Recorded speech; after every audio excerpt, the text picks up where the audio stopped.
The reproductive system of humans is going to allow for the production of new human beings. And when we're talking about males and females, there is certainly a difference with their reproductive systems. The end goal of the reproductive systems is to get a new individual, but the reproductive systems individually, the males will produce sperm, and we can see many of those in this image here, and the female reproductive system is going to produce an egg. If there is a fertilization event, then we do get a new individual, and that new individual is going to develop in the female's reproductive system until birth. Now, if we talk first about the male reproductive system, the primary reproductive organs of the male are going to be the paired testes, or what we also call the gonads. Now, the job of the testes is primarily to produce the reproductive cells of males, which are going to be the sperm. If we're looking at the testes in this image right here, it is going to be the seminiferous tubules that are really producing the sperm. So these are the sperm forming factories. And then that sperm is going to be delivered to other tubules, which we call the rete testes. So these rete testes are going to accept the sperm from the seminiferous tubules. Now, there's a lot of other networks and tubules within the testes, and these ultimately will propel that sperm out of the body so that it has a good chance of fertilization. If we look closer at the anatomy of the male reproductive system here, there are a number of different things we want to point out in this picture. All of these different structures here, we have basically some tubes that are going to together transport the sperm out of the body. And if there is going to be a fertilization event, the sperm certainly do have to exit the body.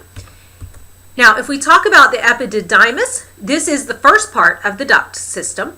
This is going to be responsible for temporarily storing immature sperm. So this would be sperm that was produced by the parts that we saw on the previous slide, so by those seminiferous tubules. The ductus deferens, or the vas deferens, this is responsible for basically accepting the sperm next. So this is going to be accepting the sperm from the epididymis. It's going to empty that sperm into the ejaculatory duct, and then this will propel those live sperm into the urethra. The other transport systems that we have listed on this slide here are the urethra, and we have several different sections of the urethra, and these will be the final passageways that the sperm is going to go through as it is making its way out of the body. If we take another view of the reproductive system, in this view we can see the seminal vesicles. Those seminal vesicles are located above the prostate, and these are responsible for producing 60% of seminal fluid. The seminal fluid is going to later mix with the sperm and merge with the sperm in the ejaculatory duct. But this fluid, it has a responsibility for nourishing and then also activating the sperm. When the sperm are initially produced by the seminiferous tubules, that sperm is going to be immature. So there is a maturing and activation process that has to take place.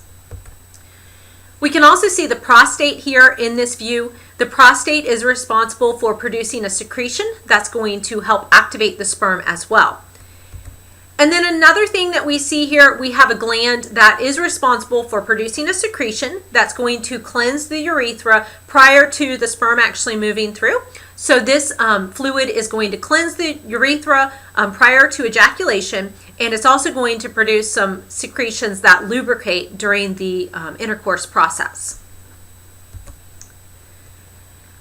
The semen that is produced is going to be a mixture of the sperm and then also accessory gland secretions. So we've mentioned some of those accessory gland secretions already. The semen is a transport medium for nutrients and then also chemicals to protect the sperm and also aid in the movement of those sperm. It's going to contain fructose, which is a type of carbohydrate. It's a monosaccharide specifically, and that will be an energy source for the sperm. And it's also going to be very alkaline, which is going to help raise the pH of the acidic vagina. Sperm are not able to be functional if the environment is too acidic. So by having this semen be alkaline, that's going to help them survive and help them be active. The semen is also going to contain chemicals, antibiotics specifically, that will help to destroy bacteria. and it will contain relaxin, which is a hormone that's going to enhance the overall mobility of the sperm. And certainly the sperm are going to have to be very mobile in this process so that they do have a good chance of reaching the egg and maybe in fertilization. The male external genitalia are going to include the scrotum and the penis, and we can see both of those in this image here. The scrotum itself is a loosely hanging sac, and because the scrotum is loosely hanging, it is away from the core body, which means that it's able to maintain a body temperature that's a little bit lower from typical human body temperature. Specifically, it's about 3 degrees lower. This is important for sperm production and then also sperm survival. The penis that we see here, this is going to be for delivery of the sperm. So the penis will function to deliver the sperm to the female reproductive tract. The process of sperm production is termed spermatogenesis. This process is going to be something that begins during puberty, and then from that point forward, it is going to continue throughout the entire life. Within a single male, there are millions of sperm that are going to be made or synthesized every single day. Now, this process is called spermatogenesis, and it is going to start in the seminiferous tubules because that is where we're going to produce the immature sperm. There's going to be production of follicle stimulating hormone, which is FSH, and this is produced by the anterior pituitary gland. Once this is produced by the anterior pituitary gland, then these seminiferous tubule cells, specifically ones that are called spermatogonia, they are going to divide so that we have an abundance of them, and they will produce 2 different types of cells. We're going to have type A cells, type A daughter cells, and then we'll have type B daughter cells. And the type B daughter cells, they are going to continue to divide to produce the sperm. And then the daughter cells that are type A are going to remain at the basement membrane as a stem cell. Now, if you look at the process of sperm production here, you can see that when we do have the sperm produced from that spermatogonium, which is type B, we will have a reductive division. We are going to take that cell and basically divide it 2 times by the process of meiosis so that one cell ultimately becomes 4 cells, or 4 what we commonly call daughter cells, or in this case, we're going to more specifically call them early spermatids. So you can see that the spermiogenesis here is going to take those spermatids and it's going to develop them finally into mature active sperm cells. When we're talking about meiosis, this is something that's going to occur in the gonads. So we just looked at meiosis in the testes, but this is something that would also take place in the ovaries if we were talking about production of eggs. Meiosis is characterized by the fact that it does have 2 divisions, and these 2 divisions are going to help us to get a reduction in the chromosome number. If you look at the picture here, the cell that we start with for this process, it is going to have a total of 46 chromosomes when we're talking about humans. And when we do go through those 2 different divisions of meiosis, the cells that result, the sperm or the egg cell, they're going to have half that chromosome number. So we'll just have 23 chromosomes inside of those. Now, they will combine ultimately through the process of fertilization, and if that event does happen, we're going to get a single cell, which we then refer to as a zygote, which is back to the 46 chromosomes. So that 46 is really the characteristic chromosome number of humans. Sperm production itself, it is involving spermatogenesis. It is the meiosis process, but that whole process is really going to take from 64 to 72 days. So it is a time-consuming process. You can see the sperm here. We've got a microscope image of them and then a drawing here. And when we look at the sperm, within the head of the sperm, we are going to find primarily just the nucleus, which contains the 23 chromosomes. There's not much else in that head region of the sperm cell. Then we do have a mid-piece. The mid-piece is going to have coiled mitochondria surrounding it, and the mitochondria will be very important for producing the energy for this sperm cell to swim. And then we're also going to have a very long tail, which is going to help propel the cell towards its target, which ultimately is going to be the egg cell.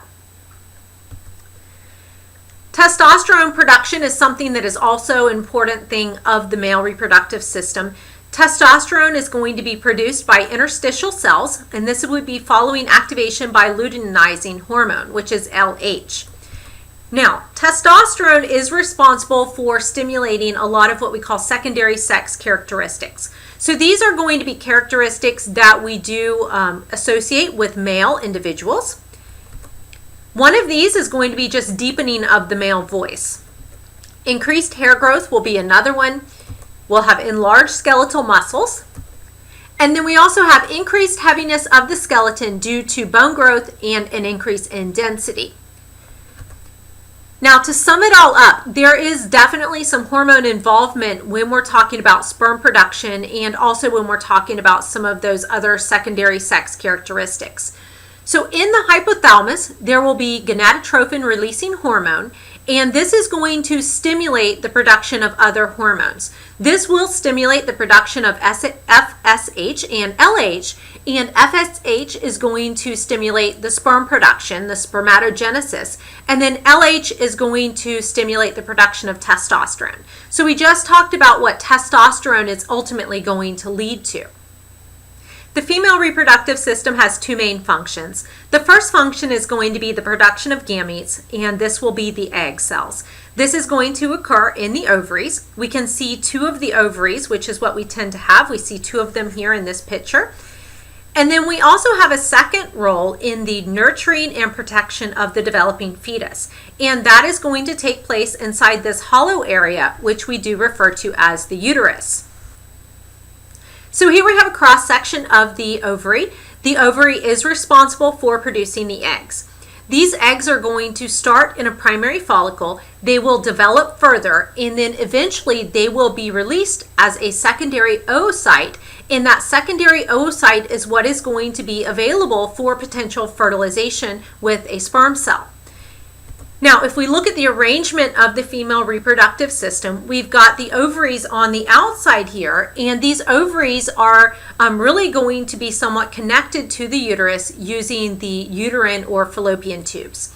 The uterine tube is responsible for receiving that ovulated oocyte, so what has been released from the ovaries, and they're also going to provide a site for fertilization to occur. The journey of the oocyte down that fallopian tube is going to take approximately 3 to 4 days. So it will be released, and then it's going to travel down the fallopian tube, and as it travels down the fallopian tube, fertilization might happen.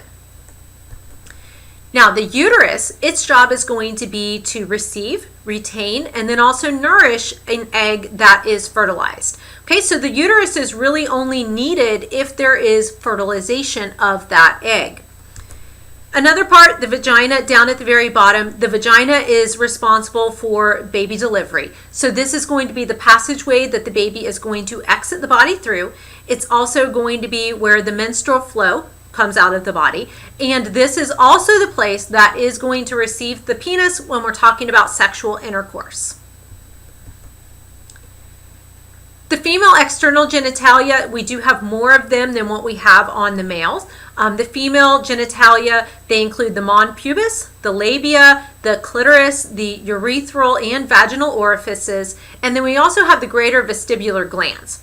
So we can see the different ones in this picture right here.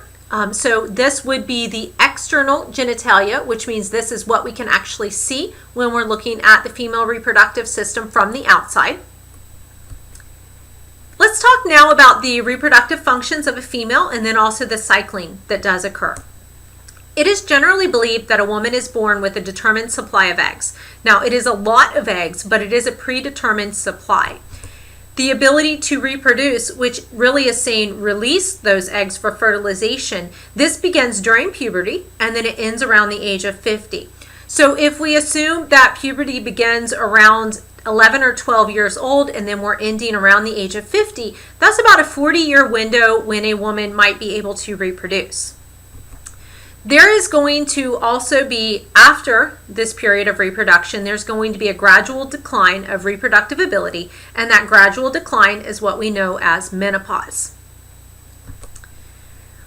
The process of egg production is what we call oogenesis. So oogenesis is going to produce the ova, which is the egg or the female gamete, and this is again taking place inside the ovaries.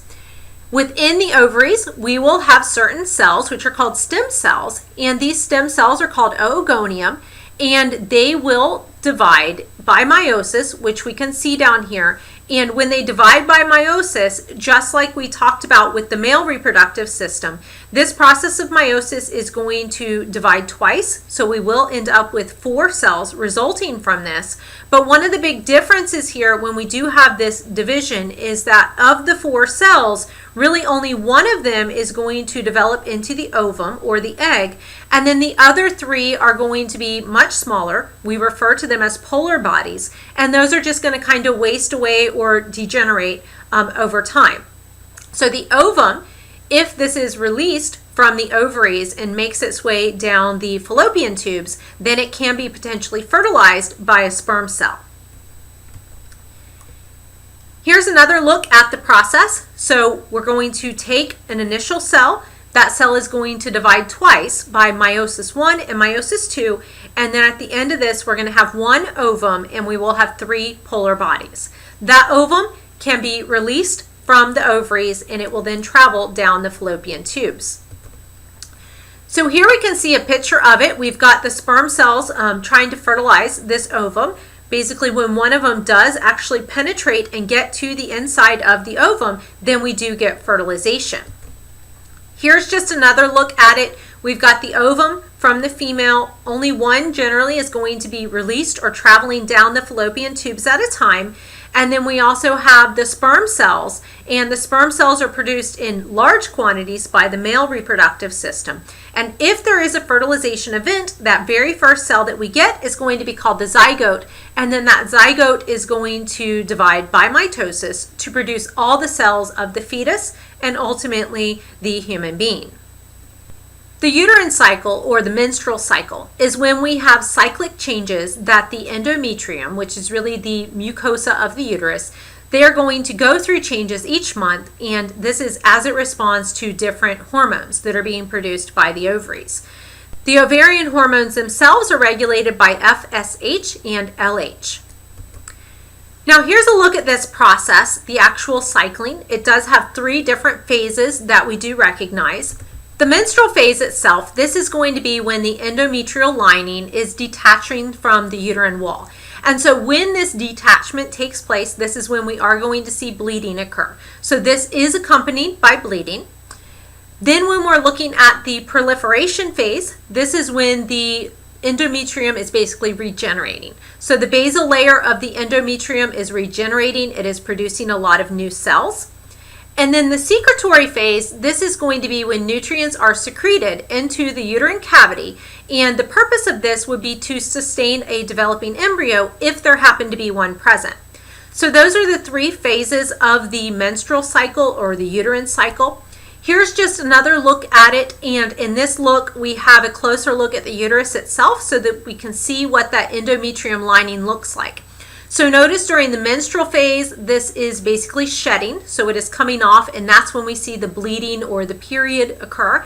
During the proliferation phase, we are regrowing the lining, regenerating it.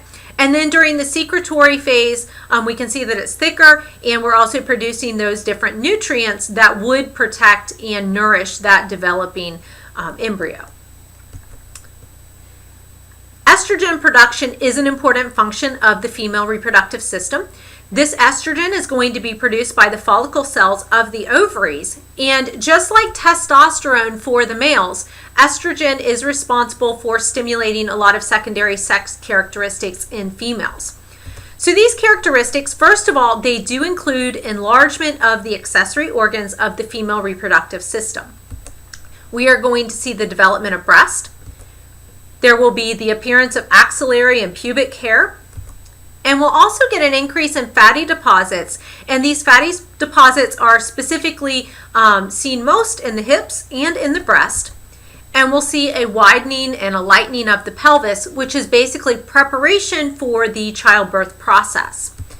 Then a last one that we tend to see is we do see an onset of the menstrual cycle, and that onset of the menstrual cycle would be just like the images that we looked at where we're talking about the shedding and regrowth of the endometrium.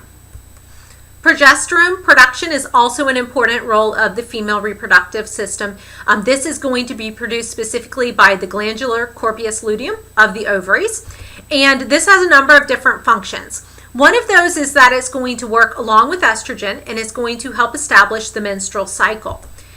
It will help to maintain pregnancies by inhibiting contraction of the myometrium of the uterus. It's going to help prepare the breast for milk production. And really, when we're talking about progesterone, if we're talking about progesterone during pregnancy, this will not be produced by the ovaries. During pregnancy, progesterone is going to be produced by the placenta. The mammary glands have a role in milk production, and this milk production is going to be for the sole purpose of nourishing a newborn baby. The mammary glands themselves are actually modified sweat glands. And here we have a look at the mammary glands. Now, within the mammary glands, we do have these sections which are called lobes, which you can see right here. And these lobes are going to be packed full of alveolar glands. And these alveolar glands, they are the glands that are specifically responsible for the milk production. Pregnancy refers to the events that specifically occur between the time of fertilization and then birth. And as you can see in the graphic here on this slide, there is a lot that takes place very early during the development process or during pregnancy, such that even by week 5, we can already see that the embryo is beginning to resemble a human baby. Fertilization itself requires that viable sperm be able to reach the ovulated secondary oocyte. This oocyte is going to be viable for 12 to 24 hours after leaving the ovaries. And then, of course, after leaving the ovaries, it would travel or enter into the fallopian tube. The sperm themselves are viable within the female reproductive tract for about 24 to 48 hours. So what all of this means is that sexual intercourse must occur no more than 2 days prior to ovulation and no later than 24 hours after. So there is this window of time when we can actually get a fertilization event or expect a fertilization event to happen. Here we see an egg. You see a lot of sperm that are swimming towards the egg, and these sperm are going to be attracted towards the oocyte by different chemicals. So it is a chemical draw that gets them towards the egg. Now here's a look at the sperm actually trying to fertilize the egg. There will initially be a lot of individual sperm that are going to come into contact with the egg, and their job is to secrete chemicals that are going to help to get rid of the jelly coat that is surrounding the egg. And really, it's probably going to be a later sperm that gets there that is able to really penetrate the egg. And the first cell that penetrates will be the one that is used for fertilization. So lots of them will come into contact with the egg itself. The corona radiata, which you can see referred to right here, this is going to be dissolved by different enzymes that are present in the sperm, and then one of the sperm, the lucky sperm, will get to fertilize this egg. As soon as the fertilization event occurs, then we're going to change the name to a zygote. So the egg after fertilization is referred to as the zygote. Embryonic development itself, we can see that happening right here. The zygote is what we immediately call the fertilized egg. This would be just one cell. And then there's going to be a series of mitotic divisions that are going to grow this into ultimately the embryo. You can see that by the time the egg reaches the uterus, or by the time the zygote reaches the uterus, in this case, it's about 4 days or so. And at that point, it needs to implant into the side of the uterus. So this might happen at about 1 week after the egg has been fertilized. And so you can see here, we've got the embedding, implantation of this egg that's fertilized, the zygote itself, into the endometrium. Here's another look at it. When we do get this embedded into or implanted in the endometrium, really very early on we can see the different parts of the overall structure of the embryo, the umbilical cord here, and then also the amnion.